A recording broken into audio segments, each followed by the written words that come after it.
So dito mga paps, magandang araw no. Ayan, so meron tayong gagawin ngayon isang Sony, very common to na Sony na sisirain yung mainboard. So meron tayong dalawa dito, mga ano nata, dalawang board na sira yung kanyang mainboard, yung kanyang MCU. So ito okay to, then yung problema ng unit natin is dim display. Wala po siyang picture, so DC-DC protect. And then, chinek po natin, tinanggal po natin yung frame. Sinerat yung kanyang clock signal or CKB lines. Meron tayong nasukat na leak. So, ang nasukat nating leak is yung kanyang CKB1 and CKBB1 na pares. So, dito papakita natin, ito tayo mag-uumpisa sa kanyang right side. Kasi, check natin yung resistance. Kung saan banda yung pinaka mas mababang resistance na masukat natin, doon tayo magka-cutting o doon tayo disable kasi doon yung may problema, no? So, ngayon, ito, meron naman siyang label naman siya, yung label niya, ito naman yung monitor right, tapos CKB1, CKB2, CKB3, CKB4. Yung pares ng CKB1 natin, ito, CKBB1. So ngayon, tututok natin yung tester natin dito, at tingnan natin yung sukat niya. Ayan, tingnan yung sukat. Ayun, 1.647 k ohms. So, 1647. So, 1647 yung sukat natin dito. Ayan. Tandaan nyo, 1647 yan. Ito naman sa may kabilang side, sukatin natin yung CKB1 and CKBB1 dito. Ito yung kanyang CKB1, CKBB1. Balik, kinuspos na po natin yung kanyang linya para ma-test natin yung resistance niya. Ayan, nakatutok na po tayo dyan. Wait lang. Parang hindi makita kasi natabunan ng mga so, yun. CKB2, CKB1 and CKBB1.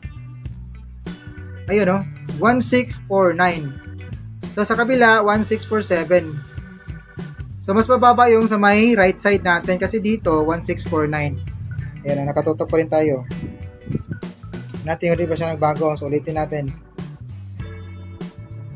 Ayan. So, hindi na siya naging 1649, 1650 na. So, ulitin pa natin, baka nagbago yun, no? Yun, tutok tayo. Wait. Nag-slide. Ayan. So, 1648 na yung kanyang reading. So, bago yung tester natin. 1648, ayan, 1649. So, balik tayo, lipat tayo sa may kabilang side. Kabilang side natin is 1.645. Ayun. So, kanya ba? 46 pala, ayun, 46. So, dito, mas mababa yung nasukat natin dito kaysa may left side natin. So, para makontrol yung natin, yung pinaghinalaan natin dito, i-cut muna natin yung CKB1, tapos yung CKBB1.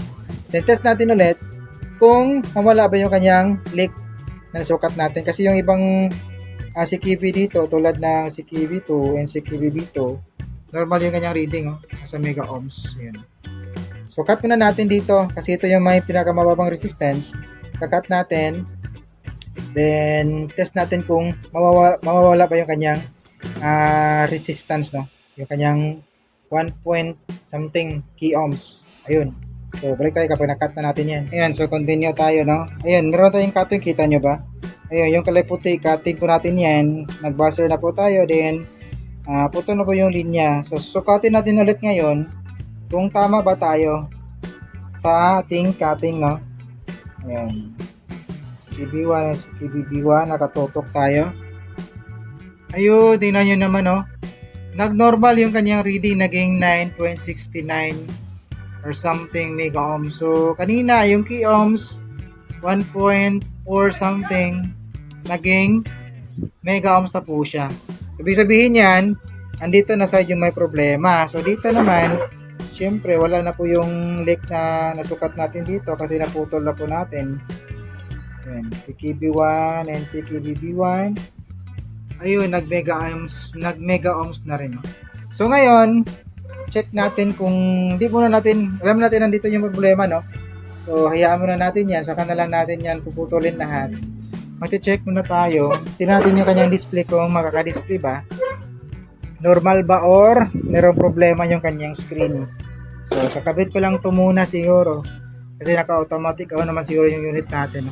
Kabit ko lang yung mainboard natin. So, dito mga boss, nakabit na po natin yung mainboard, no? Ayan. Ito lang yung kinabit natin para sa backlight and para kayong kanang LVDS cable para sa panel. So, nakasaksa na po yung adapter type natin.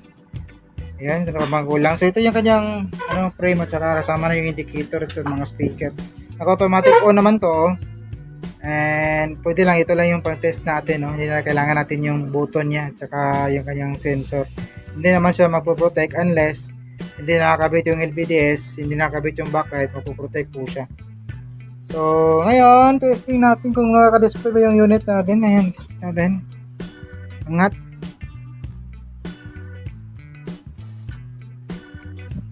Ayun, no? Lumabas na yung logo ng Sony. Kanina, nakadim lang yan, tulad nito.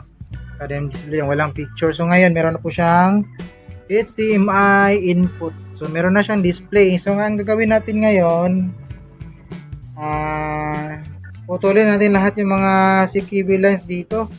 Kung wala pang magiging problema, kung makakaroon ng fine line, siguro pagdudugtungin naman natin yung kanyang yung kanyang CCTV lines sa papasok sa may panel.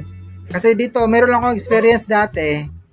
Tingnan nyo naman, makinis naman yung kanyang display, di ba? Walang fine lines, walang bar lines, smooth po yung kanyang display. So, ginawa ko, yung dalawang linya yung pinutol ko, yung CCTV1, pares niya na CCTV1. Mabot naman siya ng isang buwan, tapos pag kalagpas ng isang buwan, bumalik yung unit, then same problem, dim display pa rin. Yung kabila naman, yung problema niya is yung katabi naman niyang linya, yung CCTV2. So, para iwas backjob tayo, putulin natin lahat yung mga CCTV lines na papasok sa may right side natin para tatagal naman yung unit natin. And, hindi po magbabackjob. Kung babackjob man, siguro lampas na ng warranty natin. No? Kasi yun yung pinaka-standard na pamamaraan. Kapag magkaroon ng problema ng CCTV lines, kahit isang linya lang o isang pares, kailangan mong putulin lahat yung katabi niya kasi makakatabi po yung linya na yan. Kalaunan, init yung panel, makakaroon din yung problema na yan. So, dapat tanggalin mo na yan kasi okay naman yung kabilang side.